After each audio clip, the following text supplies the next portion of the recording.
think at the start of the game we spoke about trying to realise what a decent total was on that surface. I think they learnt from the first game. They knew it was going to be a difficult pitch to bat on, so they got to 230. I thought they were probably about 20 runs short, but they got off to a great start with the ball, able to take early wickets, which put Pakistan on the back foot straight away. And Shadab Khan was excellent, gave them a fighting chance as well, but in the end, yeah, Australia just too good, and it's set up nicely for Thursday's game for the decider. Pakistan not so good. They won the first game, but of course couldn't really back it up with another performance. I mean, where did it all sort of fall apart for them? I think gave away extra 20-30 runs maybe on the surface, but credit to Australia because they showed great and resilience, all those sort of adjectives that you associate with an Aussie side. But also I thought the batting was below par as well, because they had to apply more, more common sense batting. I mean, Ellis was outstanding because he hit that length, and it's just once you lose Babar Azam in a run chase situation, because he was the glue in the last game also, even though Gauri played extremely well for a young kid. Shadab was an outstanding hand as well, but nothing collectively from Pakistan to to make that statement, and now it's 1-1. Nathan Ellis, I mean, talk about his control and just the way he bowled today. How good was he? Yeah, very good. Good, honest performer, Nathan Ellis. You know that he's going to try his hardest. His first couple of wickets came with some good slower balls, and that was the big wicket of Babar Azam, and then he came back into the attack. There was a partnership between Arafat Minhas and Shadab Khan, and he was able to break that and then get his fourth wicket shortly after. So he will be spoken about as player of the match. I'm not sure whether he'll get it, but he's right up there. And his best figures as well tonight, 4 for 33. And I think these surfaces are made for him because he's stump to stump with a couple of those variations with his slower balls. Makes him a very difficult customer to face. He did get plenty of support, Bluey, from the other end, because he had Matthew Short picking up 3 wickets, so he did his part as well. Then also Sangha, Zampa. I mean, again, it was a team effort, but Matthew Short, very impressive with the ball. Yeah, he's had a good tour. In the first game, he made a good contribution with the bat. Took some really nice catches as well, and then tonight chipping in with the ball as well for those 3 wickets. So, yeah, there's so many options in this attack for the Australians. And there's Matthew Short, and that was a big wicket too. Salman Aliaga very early, and then that one there was a bit of a bonus. That ball just stayed down a fraction. Shaheen Shah Afridi, we know can be dangerous. He'd hit a couple of boundaries that over before his dismissal. So for Matt Short to get 3 wickets was, I reckon, a bit of a bonus. I mean, but he's a very handy contributor to this Australian side, a really good all-rounder and a great fielder. A very satisfied captain, and why not Josh Inglis coming in with a relatively inexperienced side and managing to level the series so far.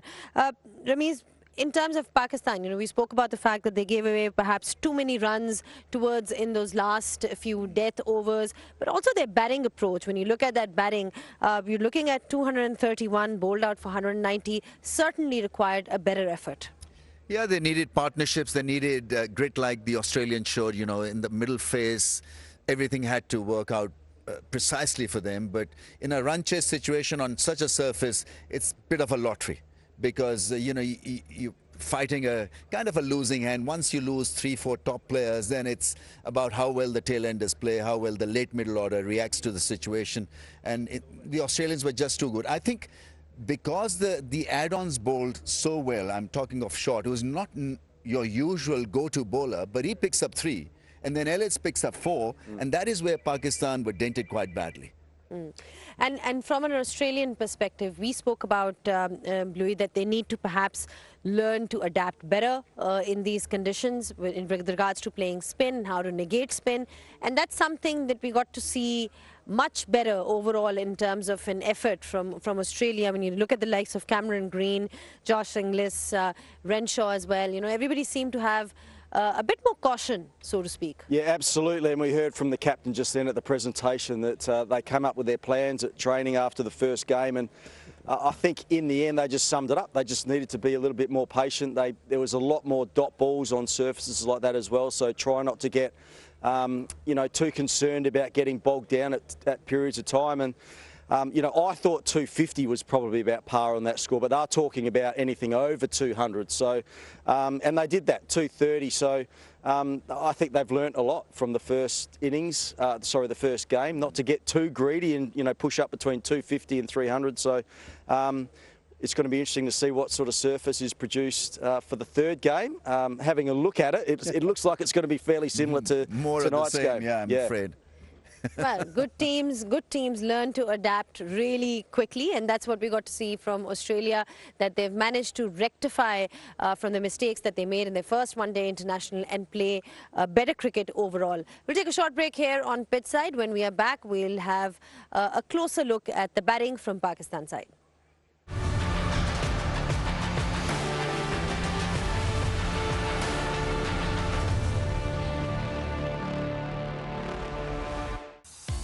Well, Australia had to bat much better overall if they were in to have any chance to win this one. 231 for 9 is what they ended up making in the end.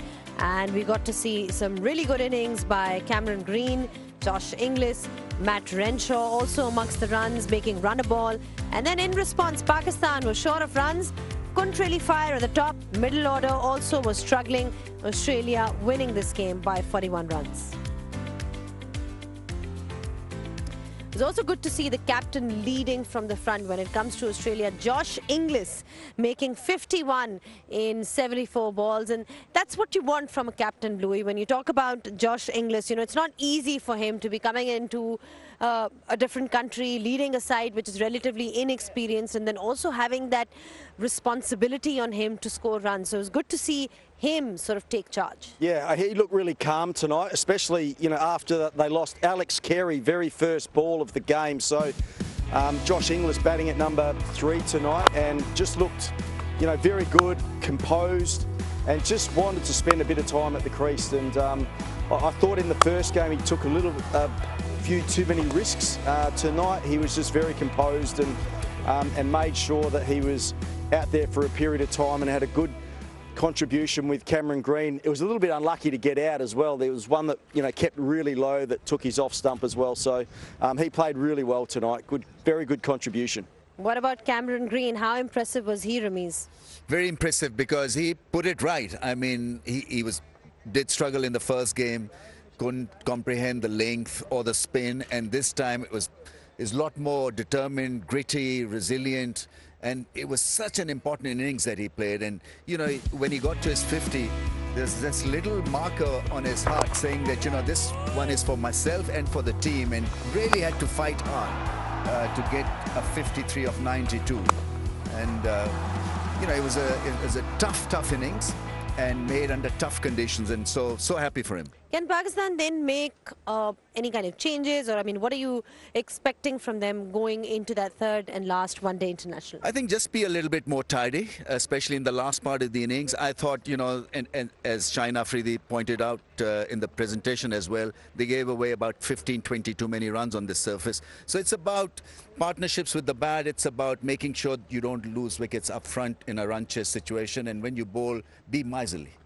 They do have the option of having somebody like Naseem Shah, the others as well, who was sitting on the bench. So is Sufyan Mukim, of course, let's not forget him, because he was the star of the HPL PSL. So they do have options that they can exercise, because they've got to get the right combination, of course, before that all-important World Cup. Yeah, you see, now it's become a do-or-die kind of a situation for both sides, actually, and more for Pakistan, because they prepared such tracks to win the series. And obviously, I mean, they've given themselves just a little window of a change. I think they probably will go with the same playing 11 and not worry about including or engaging someone from the bench.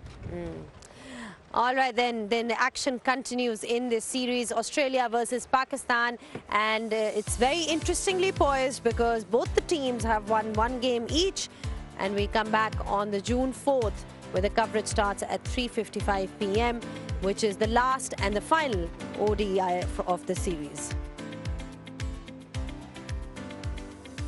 Thank you so much, gentlemen. Thank you so much, Bluey, and thank you so much, Ramiz. Before it starts pouring down, I think it's time to call it a night.